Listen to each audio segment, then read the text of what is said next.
that story. We're joined now by Eoghan Corry, travel expert and author. Eoghan, thanks indeed for joining us this evening. We saw Tony Connolly's report earlier.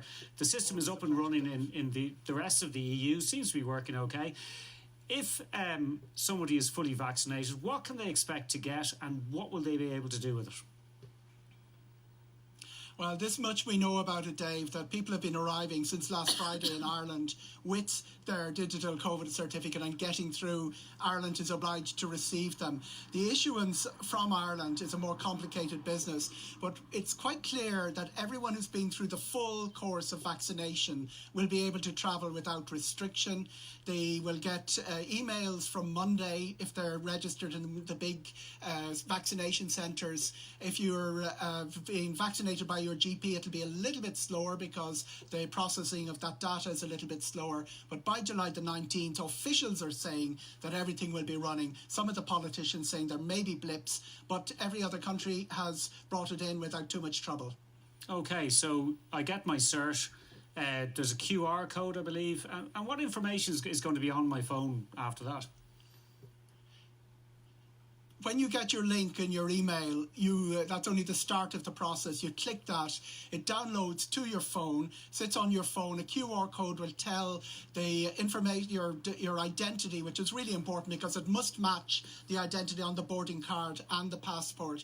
It'll also give your vaccination details, the batch number, and the type of vaccination. That may be very relevant if, for instance, America continues not to recognise AstraZeneca. About 23% of Ireland's population has been inoculated with AstraZeneca. So it gives the vaccination type, the batch number, and also there are the other information if you're recovering from COVID.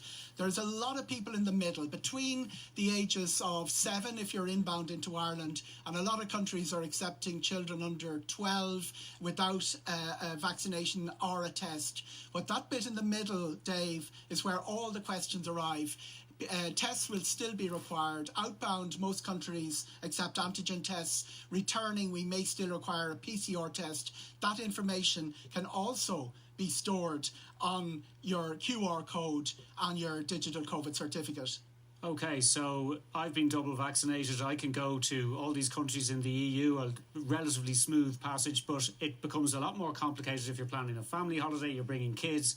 You have to get all these tests done before you go. Makes a family holiday quite expensive then. It can make a family holiday expensive, but remember, the technology is moving on that as well. Countries like Spain and Portugal, and let's face it, 70% of our outbound travel, holiday travel, is to Spain and Portugal. Until about a month ago, they were accepting only PCR tests and exempting children under 6. They both changed to antigen test, and now that age has been raised to 12. That leaves the teenagers, that leaves that people in the cohort that hasn't been vaccinated yet. It's going to require antigen outbound. Big questions as to what our policy will be after July the 19th. We've no indication on. Will we still require a PCR test before returning? It's less expensive to get it in other countries other than Ireland, but it is a bit more time consuming because you have to do it at least a day before. Now, you did mention the US earlier. This obviously is only confined to the EU for now. There's the question of travel to Britain. There's the question of travel perhaps to the United States. The United States is really important for an inbound market. It's our second biggest inbound market after Britain. And vaccinated Americans have been told at European level they're welcome to travel to America. Ireland's policy has been that they have been arriving and have been let in, although we're not officially encouraging that.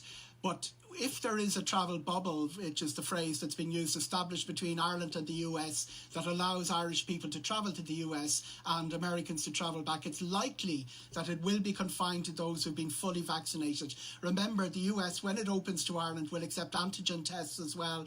There is that big question about AstraZeneca, which may resolve itself in the coming days, and its recognition by the US medical authorities. Now, this EU scheme still has the concept of the emergency brake in it. So if a country suddenly has a steep rise in cases or a new variant of concern arises, people do need to still be quite cautious about this.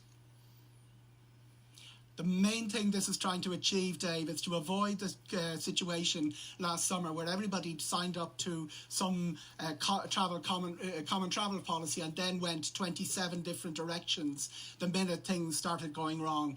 We can expect probably things to go wrong at some stage during the summer or coming into winter, and the idea is to have a coherent Europe-wide policy where everyone has a clear set of rules and that travel at some level, connectivity can continue. It's very, very important, not just for tourism and hospitality, important to keep economies running. And European aviation, as a result of this last Friday, is back over 50% of the levels it was in 2019 for the first time. We're seeing the lift already at European level. Ryanair is now the largest airline in Europe, a position it hasn't held since last March, but Aer Lingus are still the third most disconnected. That reflects that while we'll probably join this a little bit later, we are a little bit behind in the impact on our connectivity and our aviation.